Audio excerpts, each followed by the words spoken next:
What if Sanctuary wasn't just a place, but a way of living? Welcome to the Sanctuary Network, your weekly home for conversations that awaken the heart, heal the body, and inspire the spirit. I'm your host, Mary Ellen Popyk, the creator of Spirit Fest and the Natural Wellness Expos. For 2 decades, I've been creating spaces, now creating a bold new broadcast for mind, body, and spirit, where seekers, healers, and teachers come together to share wisdom, laughter, and transformation. We've seen what happens when communities gather. People become enlivened. Now, through the Sanctuary Network, that same spirit is reaching you, wherever you are in the world. Each week, we'll sit down with thought leaders, authors, and everyday visionaries. We'll also shine a light on the grassroots voices of the Sanctuary Marketplace, the healers, vendors, and practitioners who make this movement thrive.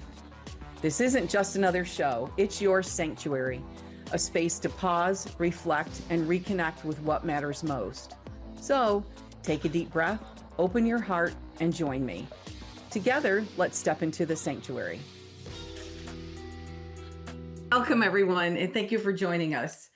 We have another really interesting show for you, and I think this is maybe our 6th or 7th show that we have done here on the Sanctuary Network, and we're still kind of finding our groove a little bit. We've got really great ideas, being able to share all of the great resources of, vendors, readers, healers, the people that are at our shows that set up that we can recommend. And we have a very special guest with us who is was our special speaker at our last 2 Spirit Fest events, Jim Vieira. I'll give him a full introduction here in a second. So thank you for joining us again. Yes, my pleasure. But we are going to have a discussion, the 2 of us, and we hope that maybe you'll participate. You can call in if you want to ask questions or give comments.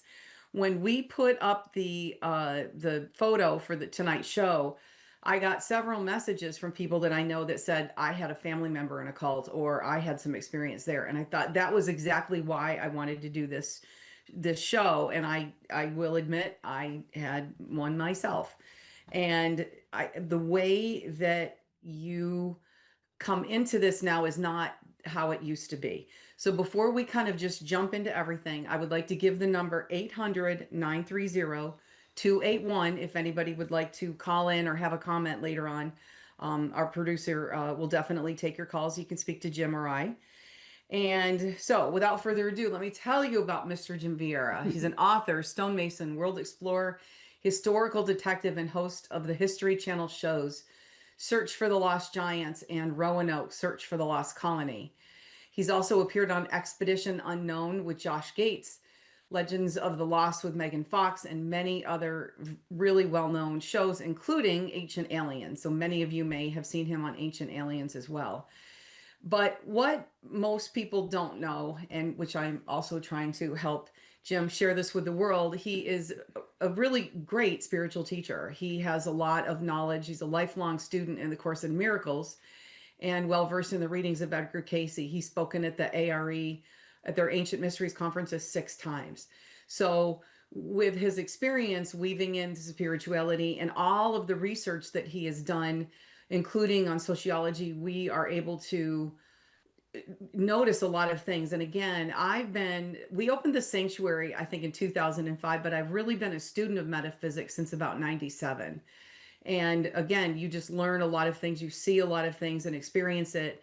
And then now with being out in the public, I've had a lot more dealings with things. So that's why and again, the personal experience with what would consider to be a cult. So let's talk about what are cults. So they used to be very well known, like the Manson family. Jonestown, Jim Jones. Jim Jones in Guyana. Yes, and Nexium, and that is spelled Nxivm, if anybody hasn't heard of it. That's kind of a newer one, and then Heaven's Gate. And these people, Nexium probably was the most mainstream, but the Manson family and Jonestown, those were going to be late 60s, early 70s, I think. Those just look like cults. The Manson family, they all, they didn't bathe. They, they did a lot of drugs. They were on drugs a lot of the time, and they just looked and smelled very weird from what I understand. But Jonestown, they moved everybody to Guyana, right? Yes. and it was the on this compound, and he had convinced them at a certain point that they were all going to drink the Kool-Aid. That is literally where that saying comes from those of you who were not around then. There was a congressman who came to Jonestown to free or rescue, in his mind, one of his kids, and they shot him at the airport. They knew he was coming, and then that was when he put out the call, and everybody, men, women, and children, drank the Kool-Aid, and hundreds of them died. Yeah. So then Heaven's Gate was, I think, in the 90s, and that was a small group of fairly unusual individuals. They were, well, I think they dressed conservatively, but they all died in tracksuits with chains near their head. Yeah, yes. And They all had it was like almost like a fundamentalist slash new age philosophy. You see a lot of extremism and fundamentalism in cult like ideas, blended sometimes with new age concepts, with a messiah complex, or a messiah who is leading it, who has a messiah complex, who can't be questioned. Stages and hierarchies are one of the control mechanisms of the cult. So you have the unquestioned leader, but then you have special levels for people to climb so they can feel better, their insecurities can be mitigated, and they can feel special essentially, and listen to the insanity of the cult leader and not question it because they're getting special benefits. Sex, oftentimes, drugs, power over other people, the lower ego satisfactions are what are given to these beings who rise up the ranks. So the hierarchical structure is the bane of existence for any humans. And I'll just throw out there that any spiritual teacher worth of salt would tell you, because many people who get into cults are seeking spiritual knowledge, right? Spiritual wisdom. But spirituality is a self-study program. Well, every couple decades or 100 right, years, a Ramana Maharshi or a Buddha or a Jesus will show up, and they don't even say anything. They just sit there and emanate this incredible state. They don't instruct you. They don't berate you. There's no hierarchy. They say, you're just like me. Everything is, equal in eternity. But when you get into the cult-like mindset, that is flipped on its head, and right. you have this unfortunate orientation of a hierarchy. And so Nexium, and that's a really unusual situation too, because it started out more of almost a professional group, self-help, how to be a better person, and they really did have a lot of good and motivating speeches, and that was really well received. It was very expensive.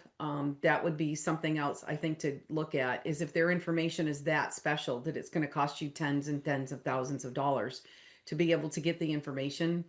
I'm not saying that that's a sign of a cult, but it was maybe something that you would want to question. But then what they did was they broke off into this. So the leader of the cult of the leader of Nexium, Keith Raniere, he's in jail now.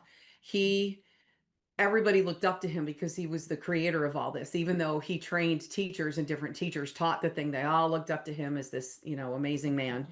Then he convinced them that there was even higher levels that they could go, and that there was smaller groups, and of course it was mostly all women. And that's when then it took a dark turn. And they kept it secret because they really believed that he had secret information or special information that he was giving them, and he was really going to make them a better person. And if you recall, the what's her Catherine Oxenberg's daughter, India, Yeah. the mother made a public plea for her to break away from that, and that's another sign too of a cult, when they try to separate you from your family or convince you to break away from your family. But we'll actually list, I think, some different flags that there are, but those are some really good examples of it. And then, we even talked about MLMs, some of them, and it's not necessarily that they're sort of like a leader, but there's more of a group mentality that you need to all keep up with each other, and that you want to do what everybody else does. And I know, oh gosh, it was probably 10 years ago now, the essential oil companies got into trouble. And again, we're not casting any negative dispersions on any groups or religions or anything like that, but the FDA came down on the essential oil groups because they were all telling each other that these were miracle cures, and then they were posting it online. they weren't testing it out or had any type of proof of it, and then that's why they got into trouble. And again, that was just kind of going in without um any basis, any factual information. Yeah, objectivity is lost pretty quickly. Um, That's yeah, and that's a key. yeah, no, absolutely. I remember there was this thing called the laundry ball years ago. It was MLM, and it was supposed to you throw it in instead of detergent. And Sounds good. but yeah, it sounds good. And then um, Was it Amway? it wasn't Amway. Okay. It it was Amway that has really good products, but no. yeah. What it was a ball that had no science behind it, and they had this one page readout about some phony physics and how it worked. Okay. But everybody got on board because it seemed like such a great idea. It was such a good thing to pitch. Like no more laundry detergent. You save Mhm. money. You have this ball, it lasts forever, and it just leads to a lack of self-reflection or objective thinking about Mhm. reality Mhm. because you want it to be true, and that's what happens in cults. You have basically information that's absolutely crazy from the outside, but people want to believe it, and it's a personality type too. I'll say, like there was an intelligence agency aspect to some of this cult-like behavior, like at the free clinic at Haight Ashbury, Manson's girls were seen by an MK Ultra doctor. That's well known. That's not some conspiracy thread somewhere. That is an actual fact. And at Jonestown in Guyana, you had MK Ultra experiments going on. You had 55-gallon drums of all kinds of drugs, but you also have a personality type. Leo Ryan was the congressman who showed up there to blow the whistle and rescue his daughter. He got killed on the tarmac, as Mary Ellen said. His daughter escapes, and she ends up at Osho's cult in Oregon. Rajneesh, the Netflix special, Wild Wild Country. It's called. It's like a 6 or 8 part special, and it just shows this the same craziness that unfolds: the drug use, the alcohol use, the sex. That's what you have to have factors that will rope people in usually, and drugs and sex are good ones. And you have female cult leaders sometimes, but the male is usually the one. Where I live in Massachusetts, there are ashrams and yoga studios with sexual misconduct over and over again. And my point is, like, Leo Ryan's daughter was a personality type who went right back to another cult. So it's really it's disturbing, but it's just the nature of the beast. When you have insecurities, when you don't go to therapy, when you don't work on yourself, you're deluded by these things, and that's what happens. You could just see it unfold in all these cult-like settings. Yeah. That was one that we forgot to mention was the mother god. Um, Yes. she was there was a video or a documentary about her, and it's almost funny, but it's not funny. But she was also very charismatic, and she had really good teachings. And then she had a group of people that were convinced that she was Mother God, that she would literally was, a gift to the earth. And then drinking, and then she would convince them that she needed to drink all of this because it helped her assimilate on earth or all these other things, and they were literally codependent and fueling her alcoholism. And then they got into was it the what is it, the silver, Oh, colloidal silver. colloidal silver, and she took some, they because they believed that that was going to cure her, because Yeah. that was what God said, that she turned blue. Well, that's a red flag right out of the gate. Once Yeah. somebody says God, you could be a channeler and channel some divine entities, but when God's talking to you, when the one is talking to you specifically, and when the message is utterly insane, that's a huge red flag. And the whole Mother God thing was, she was an insecure, overreaching alcoholic who formulated this insane philosophy, and at first it was monetarily uh, positive for her group. So Mhm. they kept selling and selling, and they had a huge following. It was during the pandemic too, so everybody's trapped at home. And money is a good motivator at first, especially for the cult leaders. And then she started choosing Father God partners because she was like a swinger, and it got worse and worse. And she got some extremely violent, mentally ill father god at the end when everything unravels.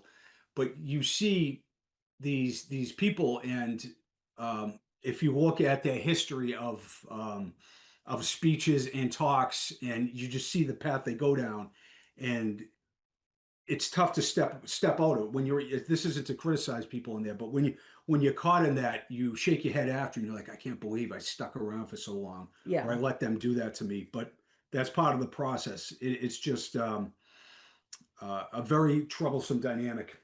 And that was the thing, is like, at what point did it become crazy? What point did the stuff that she was saying? So, one of the things that was troubling for some of the people was her decline with the alcoholism. And then again, she was isolating people and wanting them to stay with here. She wanted them to reject real medicine. That was Yeah. why, because again, they were selling more colloidal silver. So she also convinced them that the reason that she was physically deteriorating, which was probably due to alcoholism, Yeah. quite honestly, and overconsumption of the colloidal silver, she convinced them that she was absorbing the world's pain. So I think just applying some common sense, but it's hard when you're in it with these people and you feel that it's part of a group and you feel that this might be your spiritual home. It is really hard. It's like standing up to your friends. It's It- easier to stand up to strangers than it is to stand up to your friends. But finally, I think the last person that left, and believe it or not, there are still a couple of followers that do have a show on YouTube, but it was when she died and they drove her across the country and landed at somebody's house with her mummified corpse wrapped up in a sleeping bag and put it in his bedroom that he finally went, somebody said, well, this thinking is, she was going to come back, yeah. and it was so demented, and the cops broke down the door, and that's like this. I think it's the start of the Amazon series when they find the body, Oh, the yeah. And mummified corpse, and yeah. it's really really disturbing. But that's the level of delusion that can occur. Once again, the people listening, and our orientation is, um, a lot of people, I'll say this, like, they get taken advantage of when they're sick or somebody they know is very sick, and you're seeking, mainstream therapies aren't working. So you seek alternative means. You're open to spiritual ideas. But I'll reiterate that whether it's Ramana Maharshi, A Course in Miracles, Jesus, Buddha, Lao Tzu, they're all telling you you're divine and perfect, and you've fallen into matter, whatever you call this place, whatever you want to make of the world. Hmm. Nothing that happens in time and space alters your perfection. So Hmm. you undo what is false to reestablish your permanent natural state, which is blissful. Right. Yeah, I got some work to do, but the point is that it's a self-study program. That's why the A Course in Miracles is so great, because it's every day it's a lesson to undo. It's not the accumulation of intellectual understanding, it is the undoing of false beliefs. And that's what every master says. If you want to learn how to play football, you talk to Tom Brady. If you want to learn about enlightenment and self-help, you follow and read all the classic spiritual texts and teachers throughout history, and they all say the same specific and radical thing. So that's where I lean on this. It's like you have uh, a situation where you have to mostly do it yourself every day. The hard work, the repetition, the undoing, and that's why I like A Course in Miracles or Ramana Maharshi Self Inquiry personally.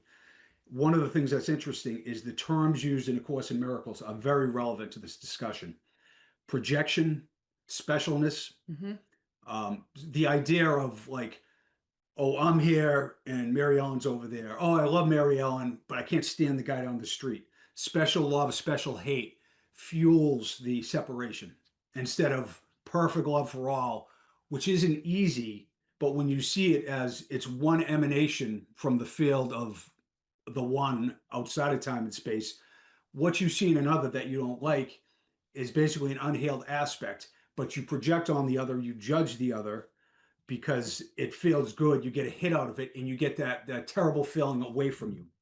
So while you want the world to be perfect, the course would say essentially there is a force that stands at the end of time called the Holy Spirit that awakens everybody in their most efficient timeline.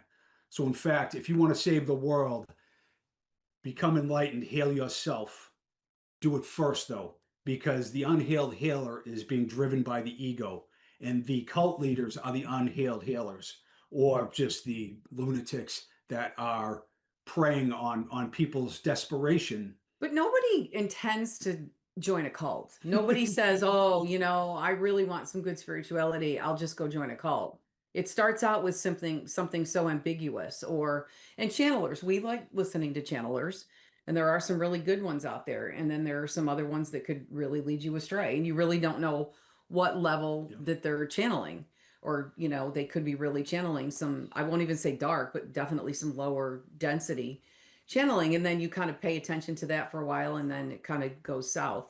It's learn, we all have our spiritual pursuits, and it's all good that we learn different things, but it's being able to call it. It's No, being no, able that to notice those flags. absolutely no. That's a good segue for remind me what we were talking about. Well, first of all, it's not all unicorns and rainbows in the universe and time and space. It's a realm of duality. So you have good and evil, you have negative spirits, and something I never believed in until I experienced many, many times, um, positive and negative entities. And I'll say that I had a traumatic brain injury playing football, and I ended up doing weeks of ayahuasca ceremonies in the rainforest in Ecuador. And there was a bathroom. We'd have this huge circle, and we'd do ceremonies, and there was somebody who would sage the bathrooms because you would purge on both ends over and over again and release negative attached entities for real. And Hmm. the shaman will like the shaman's the tour guide through the crazy experience, the one that keeps you, you shit together while you're just basically um, releasing all kinds of entities and insanity and wrong ways of thinking. But I actually encountered negative entities Hmm. in some of my ayahuasca ceremonies. So you have a portal that's opened through different means like alcohol, spirits, low vibration. We Hmm. all lived without, I luckily didn't have that much, trauma, or my father was pretty straight laced and my mom was too. But we all have friends who are alcoholics or abusive, and it opens the door to darkness. There's no Hmm. question about it. It's not like Good Time Charlie, I'm going to throw back a couple drinks. It really opens Hmm. you up. And that's one of the things to notice here is that alcohol in your life and alcohol in the lives of the people that you know, don't underestimate its extremely destructive nature, not just physically or socially, but basically being taken over, if you will. We're going to get more into that in the next topic or the next segment when we talk about Ruby Frank and Jody Hildebrand. Hmm.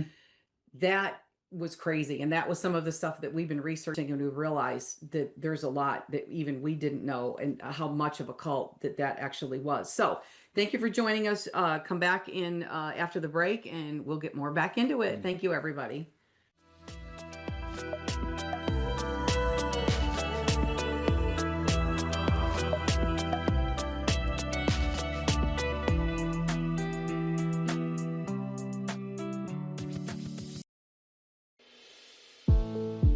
Hi, this is the Celtic seer, Barbara McGillicuddy, and you can find me at barbaramcgillicuddy.com or on YouTube at Metaphysical Awakenings with Barbara and Eric. As a medium and animal communicator, it is my joy to speak with people on this side and people who have crossed over to bring forth beautiful messages of love. Hi, I'm Susan from My Enchanted Path, where I create divinely guided candles, intention oils, soaps, and more that make your spiritual practice simple. No complicated rituals needed. The names may be playful, but every product is serious about helping you shift your energy. All fragrances are clean and safe, free from the major toxins no one wants in their home or on their skin. With a 5-star rating and over 100,000 customers, MyEnchantedPath.com is a place to find charming items for an enchanted life. Are you longing for the deepest healing of your soul? The kind that transforms you from the soul outward? At JewishHealer.com, Dr. Doran Shalev offers powerful energy healing rooted in the ancient wisdom of Kabbalah, where he heals the body through the soul and the soul through divine connection. Your transformation begins with a single session. Treat yourself and book yours today at jewishhealer.com. All sessions are 50% off through December. Join us for Spirit Fest, coming soon to a city near you. Spirit Fest is a metaphysical, holistic, and crystal expo featuring an amazing array of vendors, speakers, authors, artists, crystals, healers, psychic readers, and more. Spirit Fest is your chance to explore and connect with others of like mind. Get all details, including our upcoming locations up and down the East Coast, also discounted admission, and more at spiritfestusa.com. Our next event is January 10th and 11th with special guests and special presentations, including psychic explorer, medium Mark Anthony, and also historical researcher, explorer, and author Jim Vieira. More details are coming to our website soon, and we look forward to seeing you at Spirit Fest in 2026.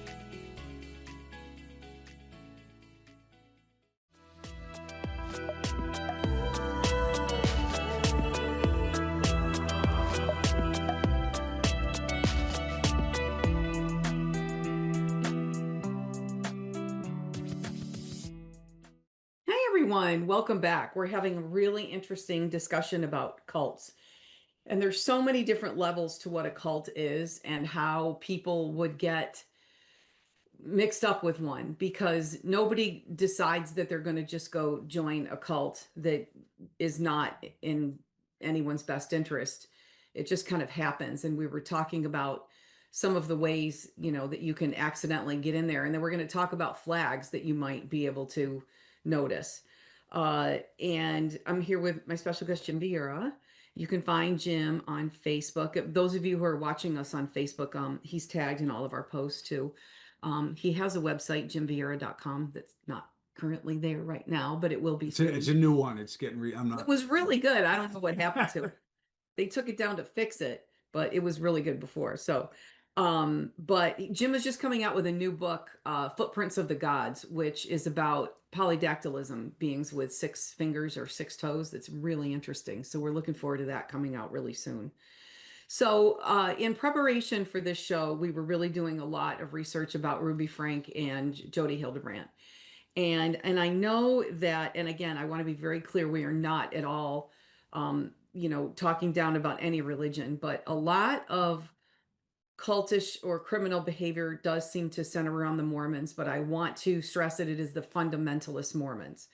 Lori Vallow, again, offshoots, and then a lot of that, the fundamentalists with all the wives, where the men have all the wives, and then they can reassign the wives to different men and things like that. Those are all offshoots of the Mormon Church. They're not mainstream.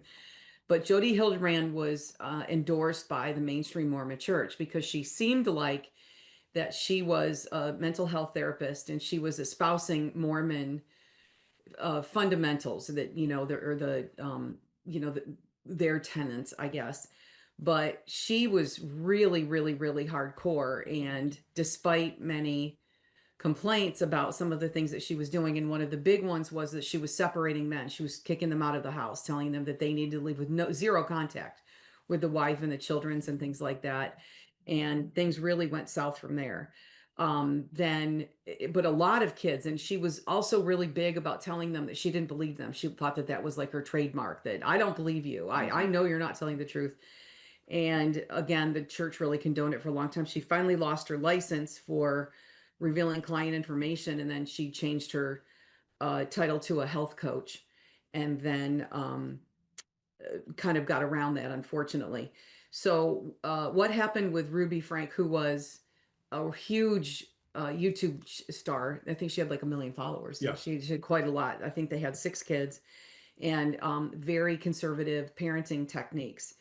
And Ruby joined up with Jody and then got into the whole thing where they convinced the husband to leave. And then 2 of the kids, I think, were older, and then she isolated them or cut them off. She didn't want them coming around the family anymore. And then for whatever reason, Ruby just kind of fell under the spell, so to speak. The spell is right. Well, we should talk about the possession. That's what blew our minds. Yeah. So when you watch the documentaries, because the mainstream news doesn't really touch on this, being where I've had the store and things like that, I have seen healing sessions or different things where dark entities, evil spirits, call it whatever you want, a demon has been released from a being. And it's very scary, and it's not super unlike The Exorcist. It's really profound. And most of the people that get attachments like that, like you said, they're alcoholics or they have mental illness, trauma, yeah, where there's a fracture in the identity and they get in there.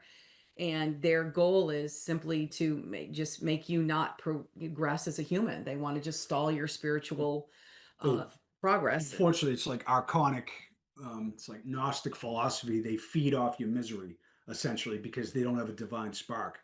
They're temporary specters in the world, and they feed off your divinity by basically Right.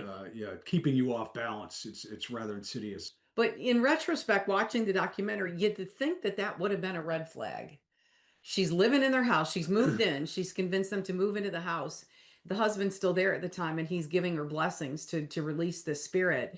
But she would again. I've seen it, and I believe that she was Well, full on she's possessed. saying the video that you don't see in the other special is that she's in a corner like this, saying, she's mine," like obvious. Yeah, The what was coming out of Jody's mouth, the entity was speaking about how it possessed her, and it was like almost smug about it, if you will. Like, yeah. I own this person. So they're sleeping together, Ruby and Jody.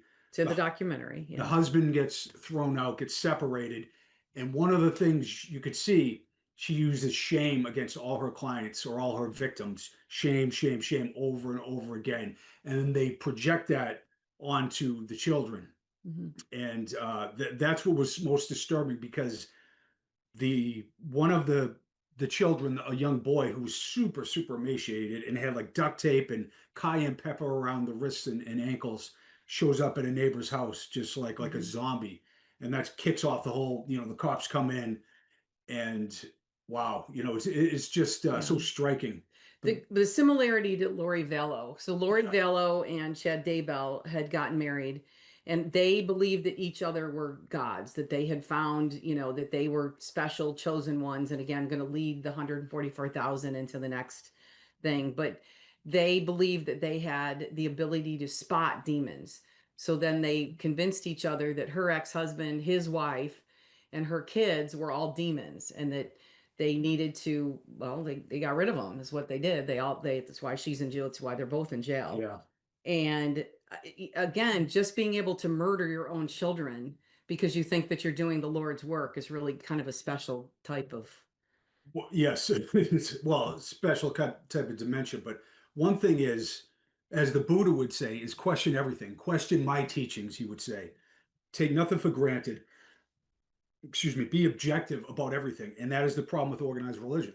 It's honestly, there are no enlightened beings that are running any of the organized religions on earth. It's just a fact. I know. I like the Pope though. Yeah, but he's not enlightened. He's a good guy. Yeah, I'm not saying. My point is, all throughout history, like a Ramana Maharshi sits in the ashram and just he washes dishes and he like heals people with his energetic state, and he encourages people with kindness, and he never is prescriptive. He never berates anyone. He never treats anybody differently. Um, that is a true master who has liberated themselves. So you have all the human desires, perversions. You see these elders and leaders at every church, and they get these dark secrets.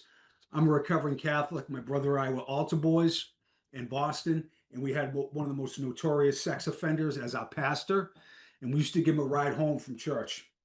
Leo V. Dwyer Hmm. was his name, Hmm. and he'd like tickle us.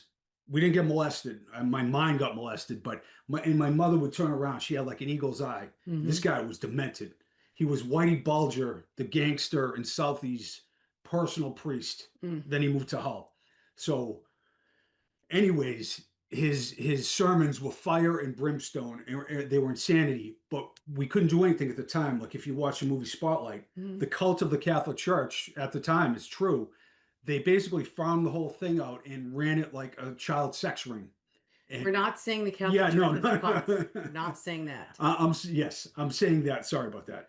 I am saying that at the time, the way they handled the priests, if you watch Spotlight, if you're being objective, they shuffled around priests. They had designations, and many people I know ended up getting sexually abused because of that, because of the fact that there isn't an enlightened hierarchy in any of these institutions. That's all I'm saying. And with that comes all these problems. You have human perversions, you have human desires, like I said. So when you have cult like behavior, sometimes there are tie ins to the organized religions at the start, and then they devolve. Um, Right. But the similarities between Ruby Frank, Jody Hildebrand, and then Lori and Chad Daybell were really very frightening, because the Mormons encourage people to document everything. They journal. And when they found Ruby's journals, they were 100% convinced that there was demons in the kids. mhm. And they were planning to move out to the desert, and I believe that they said and dropped them like hot potatoes. And I do believe if that boy had not escaped, that the same thing would have happened to them. And it's just really scary. And that's just a way to look at some of the ways that we get caught up in things like that, that just you don't ever intend to, but wanting to better yourself or look for more information, and it just kind of snowballs from there. But I'll talk a little bit about the situation that I was in, but rather than actually give names and give Well, too like much me. information, there was the good cult of Jim Vieira.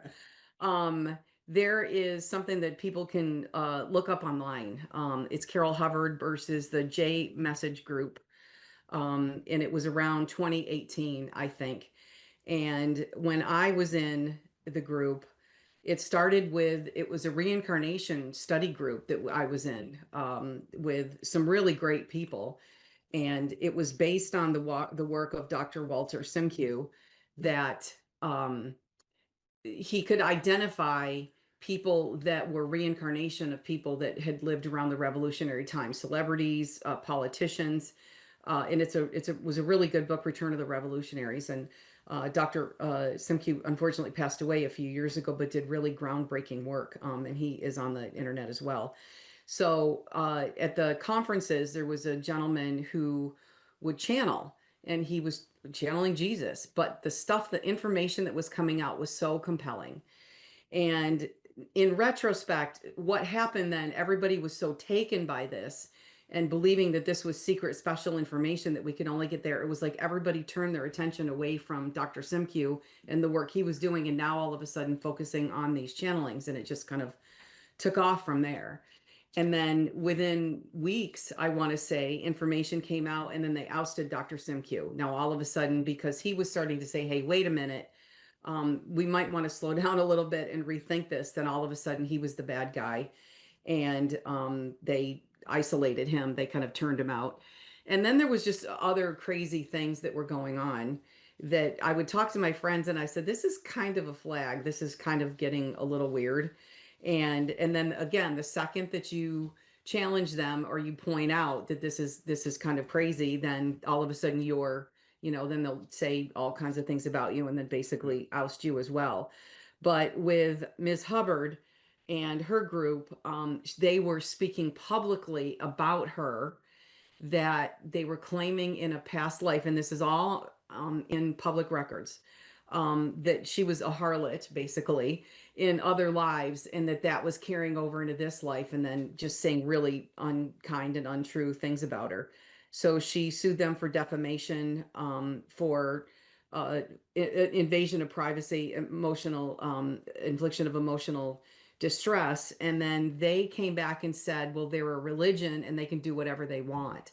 And then that ended up being the basis of the case, was that the judge was going to have to interpret and evaluate religious doctrine. And because the assertions were intertwined with religion, he could not make a ruling. And that was really sad. So that's another thing to look at too, is is this stuff private? When you kind of turn yourself over to these groups, you open yourself up to a lot of these things. You just never know really what could happen. But all claims were dismissed, just for the record as well. But anybody could look it up. Yeah, the same psychology applies. There's like cult-ish like orientations in society too. And frankly, we all know people who the algorithms have weaponized their preferences and they are extreme left or extreme right. And those people are uh, mostly caught in this orientation of just basically not questioning any like it's everything the other side does is wrong, Hmm. and everything they get in their feed is the worst data you can get about your right Sorry, corgi alert. cordial about the other side, about your ideological enemy on both sides, left and right. And it really causes, because we know those people, they're unreachable, they're agitated, they're filled with this belief that they're the right one and the good one, Right. instead of being moderate. Every one of these organized religions should be evaluated for their beliefs. Like, well, they all have different beliefs, so some of them must be wrong right out of the gate. Isn't that interesting? So, oh, I'm going to burn in hell forever, like in a body, or because I was born on the wrong side of the tracks. Like I started, I know you at an early age. I was like 8 years old to my father. I'm like, this doesn't make logical sense. I read through all the scriptures and stuff. I was like a savant who couldn't take care of his basic needs. But I would say it's illogical, Dad. Anybody like, oh, what the hell are you going to do? It's a social club. Like there was no pushback. And I would go to my CCD teacher and say, there are flaws in the logic here. These things don't line up with the Gnostic Gospels, the real teachings of Jesus, for instance. And you get to this place where you basically, if you look objectively, there are flaws in all these organized religions, or at least you should be able to question them without pushback. Absolutely. But the sign of a true cult is going to be about control, about they're going to tell you what to do and you can't do anything different. You can't question it. But about the manipulation, you just learn to see the manipulation too. Hmm. And I feel like that most of the organized religion, it is what it is. You kind of get, I Oh think, yeah, yeah, more into some of the, again, the kind of the offshoots, that they kind of might go off and do their own things. But there's even in the UFO community, um, people that are arguing about that they've got special secret information coming in from the extraterrestrials, but they're the mm, only one who can give it to you. yeah. And then that creates a big schism because a lot of times people can identify that. When you say that you're Mm. the only one who can provide information or speak to Jesus or, help you get to heaven or any of those things, then that's another red flag. It's just the nature of the beast. I don't want to disparage humanity, but A Course in Miracles would say um, you know, people are pretty deluded when you are over identified with your body.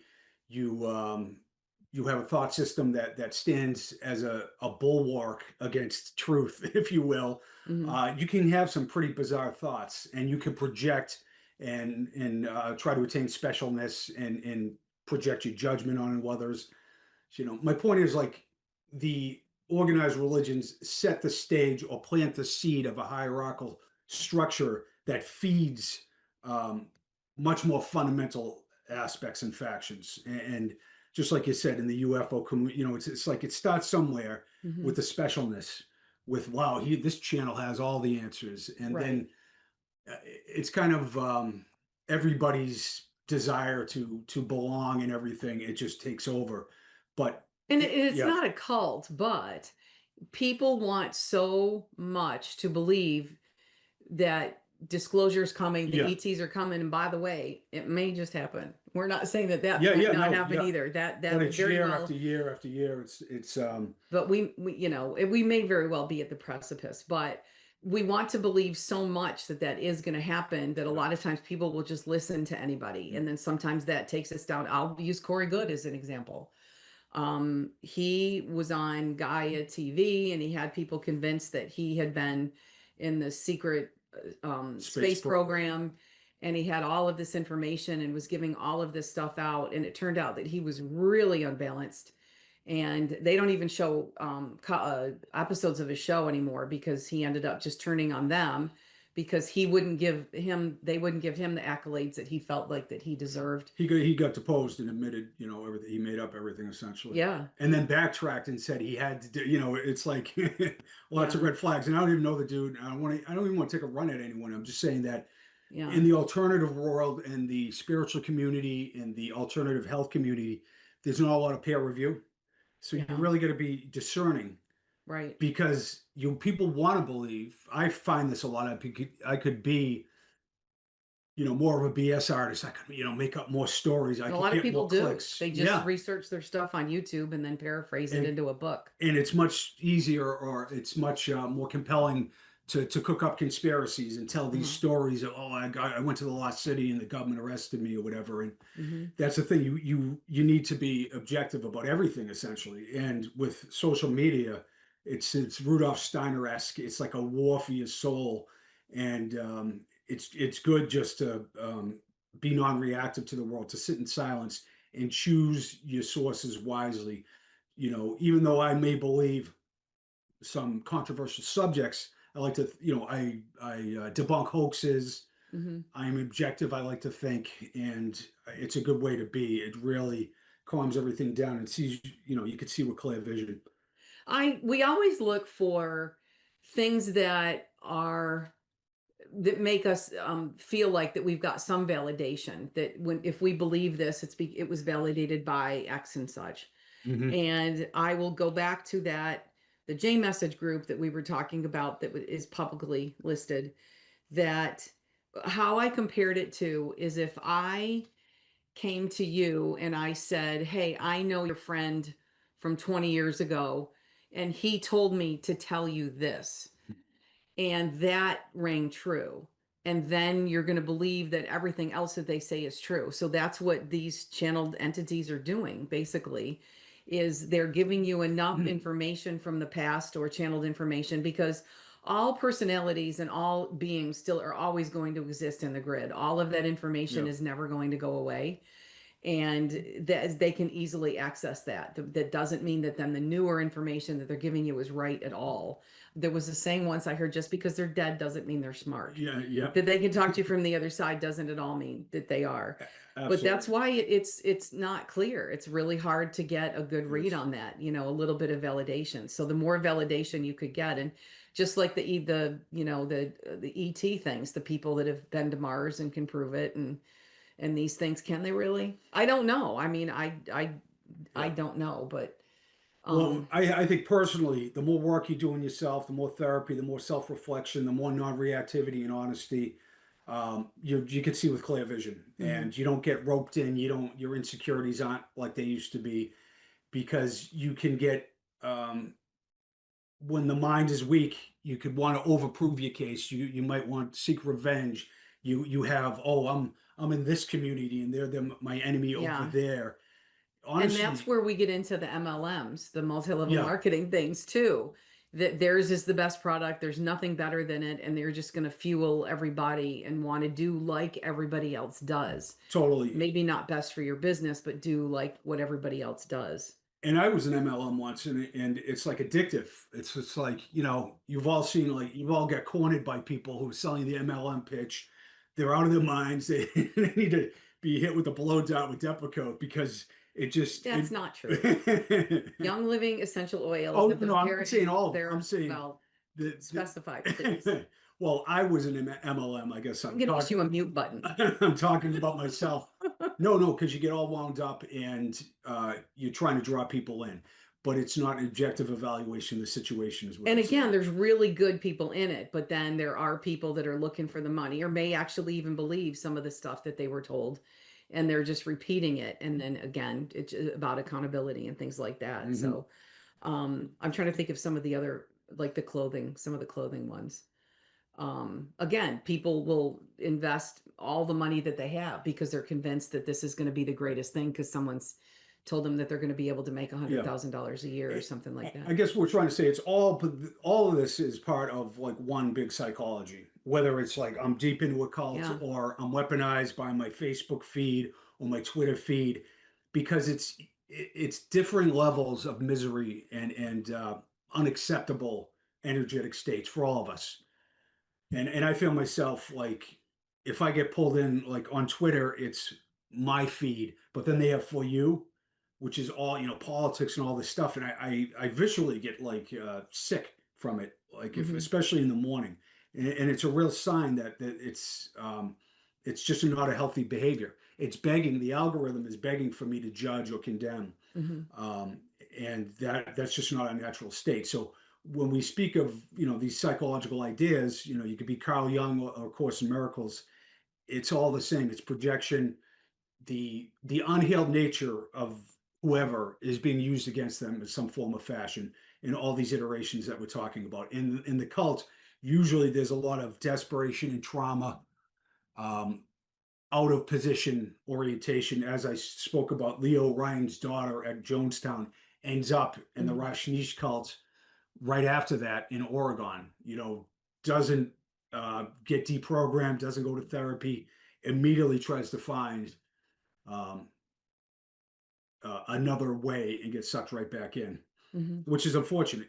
And I think these themes of spirituality being a self study program and the importance of mental health and self reflection. And honestly, can we all say that we do our best not to feed ourselves negative influences? It's a real struggle. Yeah. Sometimes what you watch on TV or what you have on your screens or your interactions where you get caught in a Mhm. gossipy, judgmental orientation. They have a price to your mental health. There is a lot of documentaries right now about these cults that we've mentioned, and it really might not be a bad idea for people to look at them, especially if you weren't around when a lot of these things happened, like the Mother God one. That's just so unbelievable, but I can see how it started, truthfully. Mm-hmm. But the Heaven's Gate one as well. Yep. There's documentaries about all of them. I have them listed here, but Jonestown in Guyana, Jim Jones, that's the drink the Kool-Aid one. But the Manson family, there's a lot of psychoanalysis about that, Yeah. and that's just the craziest. I mean, just a horrific uh, thing, that just to think that they would do what they would do, whether they were on drugs or not, was just so insane. But when we come back from the next break, we're going to talk about core signs. A group might be a cult, and really kind of go over some of these things and compare them to different situations. But again, if anybody has any questions, comments, you can comment on our live feed, which you can pick up through our sanctuarynetwork.com page, or you can give us a call. If you want to talk, tell us a story, 800-930-2819. So we'll be coming back from the break here after a few minutes. But while I have the chance, let me tell you, we've been talking about Spirit Fest. If you would like any more information, we're on a little bit of a hiatus for February. We'll be back the first weekend in March, though, in the Villages area, which is a new location for us, spiritfestusa.com. And then also, we are gearing up for the Natural Wellness Expos to start. We've got an additional show this year, so we've got 4. And we're attracting really great holistic health everywhere, even over to mainstream medical, because there's so many new and cutting edge things out right now that we've been really excited about those. But that's naturalwellnessexpo.com. So, and then also find us on Facebook, the Sanctuary for Mind, Body, and Spirit. Or we cross post a lot, Spirit Fest USA. We've also, the Wellness Expo has a page as well. But keep in touch with us. That's where I'm trying to go with that. So anyway, thank you for sticking with us, and we've got another half an hour filled with information. So join us again after the break.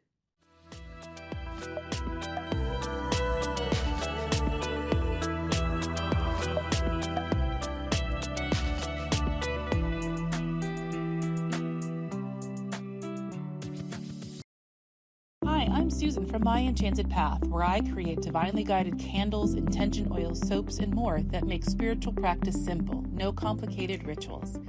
The names may be playful, but every product is serious about helping you shift your energy.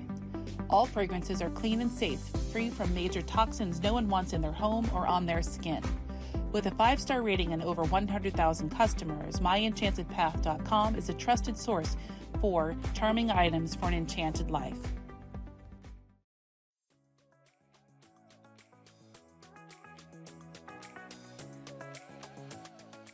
Experience the healing magic of the Himalayas. Tibetan singing bowl classes and sessions are available at Gopali Inputs, which is located at downtown St. Petersburg, Florida.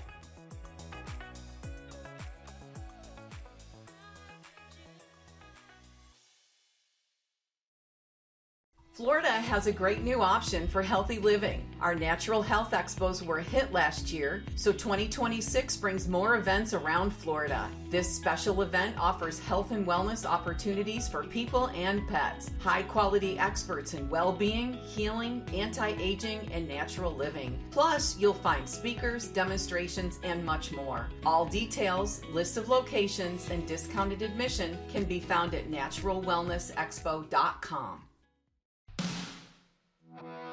Hi, this is Mark Anthony. I'm the psychic lawyer, also known as the Psychic Explorer, and I'm proud to be teaming up with Dr. Pat Basili for our show, The Psychic and the Doc, your practical paranormal power unleashed. And on this show, all subjects are on the table and no topic is taboo.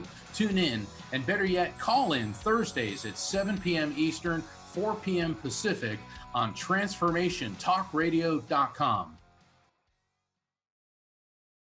Hey everybody, oh my goodness, we have got talk radio for all of it. Really, thank you for blazing the trail for women in talk radio and just being such an inspiration to me and so many other people. What you're doing is so awesome. And, you know, without people like you there to like really step out of the box and go for it, I don't know if someone like me would have ever ended up here, but I'm so happy to be here. And yeah, I just want to thank you for everything you're doing. You're one of my major inspirations.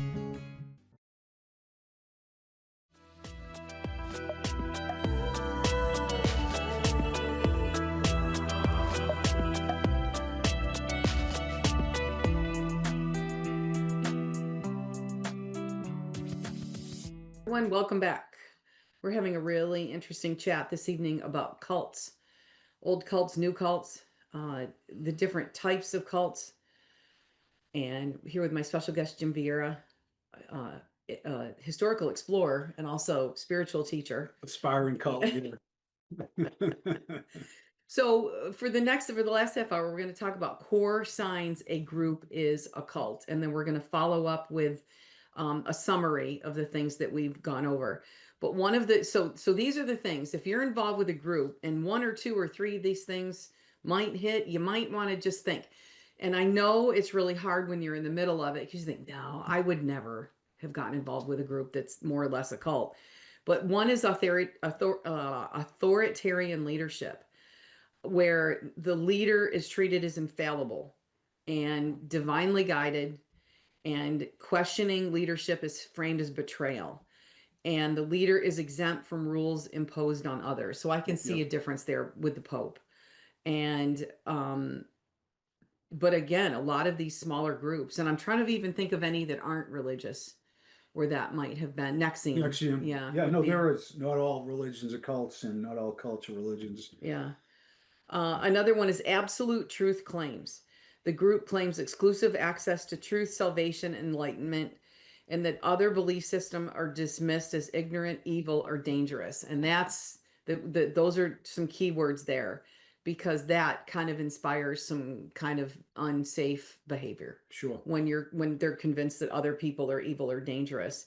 And the members are discouraged from reading outside material. And I have to say,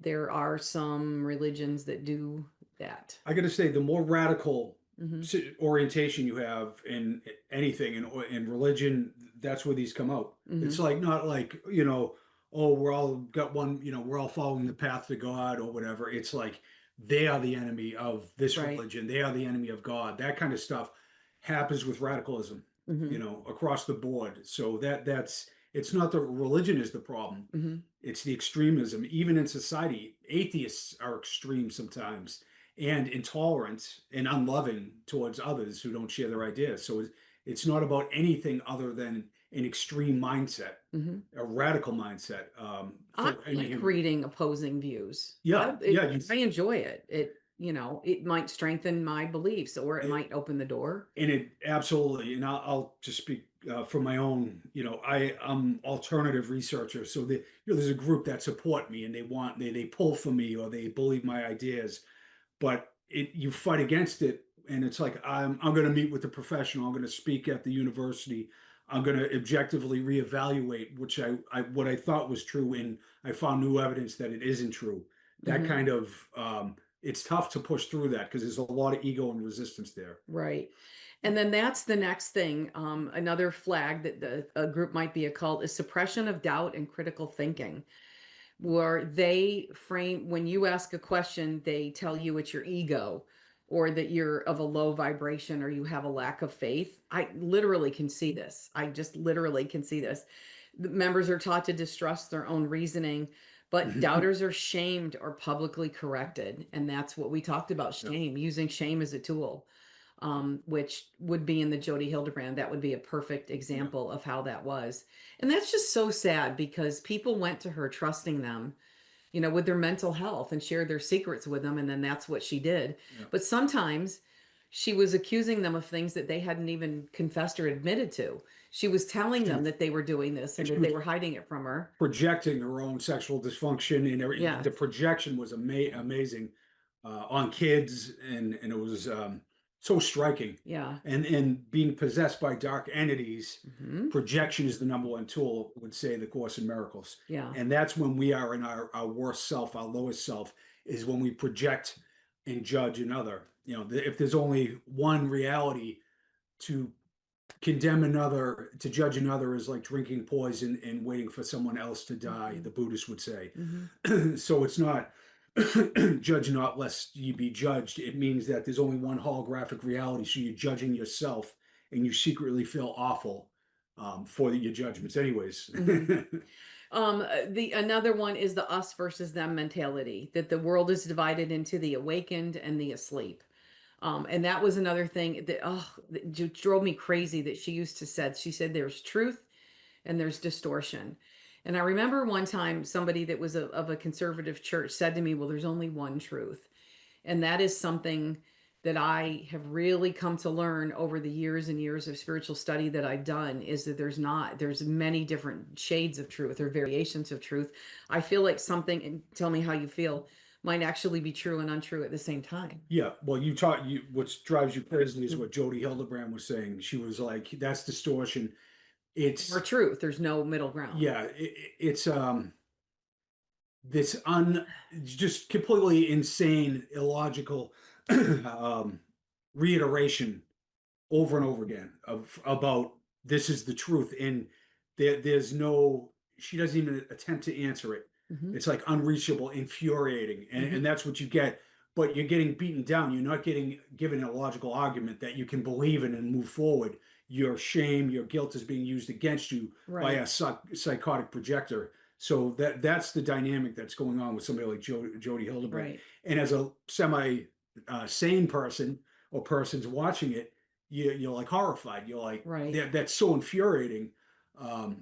The way she is operating, no, I think what just was so hard for me to watch was that she was doing this to the people of the Mormon faith who really wanted to yeah. obey the tenets of their church, and she was using that to manipulate them. And I got to say, I have, because I'm into ancient mysteries and the Mormons are too. I got a lot of Mormon friends. I got a lot of Christian friends, and I actually, I'm really tight with a lot of Mormon people that are super sweet, well-meaning people, and they have tight-knit communities, and they do all this charity work. We're not dissing Right. people or their belief systems. We're just saying that extremism in any of these, Yes. is, you got Islam, but then you have Sufism and Rumi and the beauty of all the mystics that come out of it too. Right. Extremism, it's the what is it? The Crusades. That's extremism. So And the Crusades, I believe what is going on in the Middle Eastern countries is not the very extreme groups is not unlike what happened during the Crusades. mhm. It's just, that people need to go through it, or they are going through it, and it's very hard to watch. It's just, there was no internet during the Absolutely. Well, a Crusades. lot of what you're saying and the list that you're giving is in the extreme elements, or the breakaway element Right. of these organized religions. Right. Yeah, But you can see a lot of this in what's going on in the Middle East and the super conservative countries. yeah, So back to the us versus them mentality. So we've got the awakened and then the asleep, because they're dangerous. But former members are portrayed as broken, evil, or spiritually contaminated. And again, I would encourage people to Google Carol Hubbard versus the J Message group, and to actually see, in real life what can happen with things like that. And I really applaud Carol for having the courage to be able to stand up to that group, because mhm, a lot of people didn't. And uh, I'm really glad that all of this is now recorded for people to see. They also, in this us versus them mentality, convince people that leaving the group is equated with personal failure. And again, there's that shame there. So another flag that a group that you're involved with, religious or not, might be control over identity. And the group kind of reshapes how members think, speak, dress, eat, or relate to others. And that is some of the MLM, the multi-level marketing groups as well. Um, Public corrections, confessions, or character attacks are normalized. And relationships with ex-members are discouraged or forbidden. sure. And that's what we talked about, was isolation and trying to cut people off from anybody who isn't involved with that. Then also emotional manipulation being the key word there. Love bombing during recruitment, withdrawal of affection later. And that is something I think even with some of the organized religions, I think happens. I think that when people are interested in maybe joining the religion, they're all, given a job, right off the bat, made to feel inclusive and things like that. And then kind of once they're more entrenched a little bit, then that kind of goes away. Um, Fear, guilt, or shame or spiritual threats used to enforce compliance. And then the members feel like they can never do enough. That sounds just like a dysfunctional relationship. It's funny you said that, because my next comment was going to be, even like subtle iterations of these ideas, and every, the people listening and us, we're geared towards like unraveling our insanity and our false beliefs. We're Right. committed. So we are driven to do this. But like, I have this transactional relationship with this person, and I really, I don't like the way it goes, or the way it makes me feel, or my partnership with my husband and wife. There's this dysfunction here, and I should really, we should talk about it, or resolve it or whatever, because these creep into all our relationships. Yeah. And it's good just to have a subtle awareness as you go through life, a Hmm. non-reactivity, and a questioning of like, yeah, I was just being a fake good guy there because I want something out of that person. My boss, I'm going to be this way. I'm going to be this way with a different person. So, I try to do that in my own life, is to really uh, evaluate how I operate and how I behave in front of different people, and if I'm trying to be transactional or not. So it's just, this is, uh, I think, really healthy. This is like ultimate health, Hmm. because you could say, oh, I got to get up earlier and I got to work harder. It's like nervous system reset, retraining your mind from. That's why Course in Miracles is so good. Retraining yourself out of insane thought systems. Hmm. And so you could be saying, I'm not in a cult, but I am subjected to these egoic Right. tendencies that are not healthy for me or the people in my life. But it should be a give and take, just like in a good personal relationship. There should be a give and take with these organizations as well, or spiritual groups or whatever. But Hmm. I'm going to think about Catholic Church. What is a good give and take? You go, let's say you put money in the donation basket. The church does do a lot of good things with that money, and it makes you feel good. You know that it's going somewhere. So you look at, is there any good things? You can definitely be able to um parcel things out and see where they are. But if there's not a lot of give and just a lot of take, then you might be involved with a cult. Yeah, and the more extreme uh, religious aspects, or the extreme wings of these religions, are more intolerant to like people's behavior, their personal choices. Hmm. You notice that it's like, oh, gay marriage is really condemned here. Oh, the church is fine, or they're moderate, but over here, or you get these different religions. So it's the extremism. It's not really the religion. Extremism. I can't make a Yes. case for extremism at all in politics, in anything. Right. Um, and I was trapped in a political extremism for a long time, thinking I was right. So I can feel it. I could feel that, and I was filled with like rage and disgust and projection, and like the problem is out there, and none of that was true. I will say that.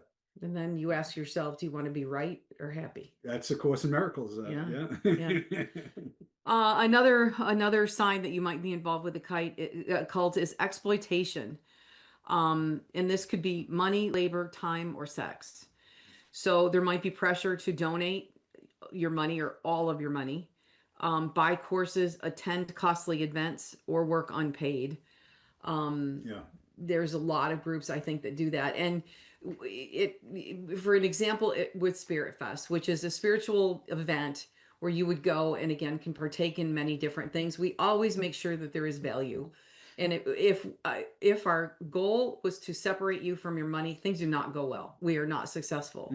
When we look at being able to provide the most amount of resources for the best price possible, the universe just provides. It's just great how that happens. And if there should be that, so we had heard, it's still common, unfortunately, that if something is spiritual, it should be free. So, like to come here, you talk about spirituality. Let's say you're just talking about in Course in Miracles, and people think that we shouldn't even charge to get into Spirit Fest. Well, they don't understand that we pay tens of thousands of dollars for the venues that we rent alone. And in order to be able to, for them to have found out about our event, we had to have marketed it to them. There's things that go into that. I think it's when the fees are exorbitant or there's Right. special information that is got a big price tag. Those are the red So flags. you're not paying Jim for his spiritual teachings, you're paying him for his time, for his research, for all of the work that he's done. That's an equal energy exchange. That would just to use that as an example. Yeah, no, absolutely. And it is a big written. Sex is another one where That's a common one too. I studied with an enlightened spiritual teacher for like 20 years weekly, but he's funny as hell. It's funny. His movie character, What's Left Behind, is super funny. And I was going to a place to do psychedelics, like an old church that my friend was running. And it was really nice. It was like we'd have these ceremonies, we'd do ayahuasca and stuff like that. We'd have shamans in, and he called it the sex club. Yeah. And it wasn't a sex club, but well, the point is that sex is always in the middle of a lot of this because it's like desire and it can ignite a lot of emotions. It can be used against you, Mhm. especially in unhealed people. So it's drugs, it's sex, it's power, it's shame. You know, Yeah. these things. I think I'll just speak about myself. You know, like Mariella knows my story. I live in a tiny cabin, and I'm like a weirdo monk for the last 10 years, kind of burning out my external, you know, my desperations, my neediness, my external searching. And it's been good. It's just humbled me. It's made me non-reactive. And that's a good orientation to take into the world. Just like I don't really need anything except just paying the bills. And, you know, I don't wish away success or abundance, but I just try to have what I have and be thankful for it in a humble, non-reactive way. And that sets you straight, evaluating your life and not getting caught up in these things. Where when I was out of position in the past and I was desperate, I get in all kinds of pinches. And that's what this list is all about. These pulls in that direction. So an idea of exploitation is that sacrifice is framed as spiritual devotion, but that so is sex. That you're doing that to show your devotion to this group or whatever. Yeah. You just have to know. That is unfortunately a thing I've seen with individual spiritual teachers, not even in a group, or healers, that they'll convince you that, you know, there needs to be. That's one of the that only weirdest, they can toughest help you. ones. Like there's yoga studios where I live. I mean, ashrams out in Western Mass, like all these stories, dozens of women sleeping with the guy, and then the husbands are separated. And it's just like beyond one partner, it's like red flags everywhere. Yeah. And I don't want to denigrate that, but it must show the power of the persuasiveness of sex. The women must feel special. Right. Yeah. So the next one, information control. The leadership controls the narratives about the group's histories and critics. If they rewrite history, you might be in a cult. And I'm gonna not name names.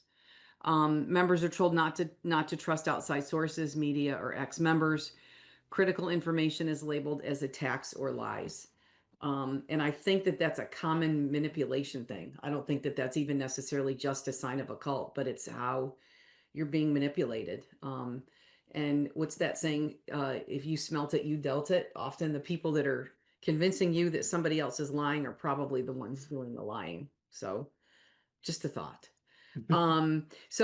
Another sign that you might be involved in a cult is fear of leaving, that members are made to feel anxious, have guilt or terror even at the idea of leaving.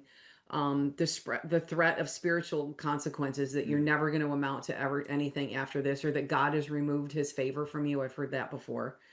Um, and they leave feeling psychologically impossible, not just undesirable. And it again, it's just a form of manipulation. So those are definitely some some big flags. So ask yourself, if you have to say you think, don't wait too long, because you can always look back and say, I should have known. This is when I Yeah. should have known. Or it And could be more subtle. It could be a men's group, and the leader of the group is always, he has way much more airtime than everybody else. Full of himself, talks down or lectures people. It's just like, mhm, that's not the way it should be. That there might be a subtle hierarchy, but anybody who is dishing out any kind of shame, any kind of criticism, forget about it. That is not that's right, not a healthy orientation at all. right. And anybody who's filled with that kind of ego, you don't want to even be with. You don't want to be free. You don't just want to bless them away and have them out of your life. Right. And that's, some tips that we wanted to give people too. If this feels personal to you, if you resonate with some of these things, and you Yep. may have gotten involved with a group, a cult from to a certain degree or not. And I can speak from experience. When I was involved with the group, it was a year or so, maybe more, but some of my very best friends and dearest friends were members of that group. And it was really hard to leave. And even when you realize that this is just all BS, and then you ask yourself, how did I get caught up into this? It is still really hard to leave, because it's just like in a divorce, your friends are going to have to make a choice. Hmm. And but no, you are not weak. And that you were influenced using psychological techniques. And that's why we wanted to bring up dark entities, Yeah. because it might not necessarily be just the machinations of somebody who's super smart and knows how to um, influence people or manipulate people. They literally might be involved with dark entities, whether it's just a lower vibration entity that is they're channeling, or that they're working through, or actual dark spirits or demons, which we have seen. And it's not as uncommon as people think, sadly. Not at all. Not at all. Once Yeah. again, alcohol is a gateway there. Trauma, and yeah, so it's not even, is it a negative entity, is it somebody's ego? It's all the same mechanism essentially. It's a force or a system is trying to manipulate you, Hmm. and turn yourself against yourself by your own Right. guilt, your own shame, your own unworthiness, So essentially. what I would recommend too is once you've come to this realization, don't view it as a waste of time. I can't believe that I wasted all this time or all this money or all these things or whatever. It was a good learning opportunity. You may have actually gotten some good information from it. Take with it what you will, leave the rest behind. Yeah. But you can definitely move on and find other ways to get what it is that you need, whether it's community or information or the resources or whatever. And again, this is not a commercial, but this is why we do Spirit Fest, is so that you can learn about different groups and different teaching people, things that you can get involved with online or in your area. That Yeah. is literally why we do what we do. And we do vet all of the vendors that we have at Spirit Fest. Yeah. So One thing I'd say is having a context that you carry around with you in life of understanding of your spiritual nature. That's why, once again, I like the Course in Miracles, Ramana Maharshi, Advaita Vedanta, Ashtavakra Gita, the Upanishads. All these texts, all these teachers are saying that you are perfect, you're eternal, you're blissful, and you have fallen into matter and time and space, and it's a temporary experience. So it's like it allows you to be non-reactive, and mhm. you see it as a hologram, or no, you see it as like one creation from the one. So it's like it's much easier to forgive. How about this? The Course in Miracles is you forgive everything all day long, day after day. Mhm. I forgive, I release, I bless over and over again. How can you get in trouble doing that? Mhm. And that's the prime directive of A Course in Miracles. You forgive, and it erases all the false thoughts about yourself. Forgiving yourself's the hardest Forgiving part. yourself is, Yeah. and you do it, you help it, you erode the restrictions by forgiving others, no matter what they look like, no matter what you think they've done. And it's just a remarkable thought system. My point is, when you have an understanding of your own divinity and eternal nature, then you can take it into everyday life and just let the world be, bless it, be Mhm. helpful, don't be judgmental, and not like, Mhm. oh, I'm so good. It's more like, I forgive everything I see over and over again. And when I Mhm. don't forgive, I forgive myself for not forgiving so quickly. And, Mhm. you know, then you have something to fall back on. There's a safety net. You don't get caught up in emotionality like you used to. So, whatever path you choose, I recommend Mhm. some of the ones I mentioned. We wanted to just give some clarifications too. Not all cults are religious, as we pointed out. Not all religions are cults by any means. The difference is control, not belief content. So that again is what we're looking at. And a healthy group allows questions, dissent, leaving without punishment, and independent identity. Yeah. A cult does not do any of those things. So, as I said, I had people comment to me that they had loved ones or friends that were involved in these groups that had cut them off and isolated from them. What do you do? If you could look at the documentary about Nexium, you could see what Catherine Oxenberg went to be able to kind of wake her daughter up, which she eventually did, thank goodness. But my suggestion would be don't give up. Let them know that you're still there. I think going to the place and banging on the window and demanding they leave with you is maybe going to end in some heartache, but Yeah. every situation is different. It depends on what it is, but letting the person know that you're always going to be there for them, and then sometimes giving them an out, after they stand up for themselves for so long and said that this is what I want to do, and then if they come to that realization, they don't it's going to be hard for them to come home and admit that they were wrong. Yeah, that's a good point. It's like parenting. I'm the safety net here, and imagine us at age 25, like in the way we would lecture our kids about you got to do this and this and this, just totally tuned out. You're on your own path, Mm-hmm. and especially if somebody's in a cult, there's no reaching them for a while.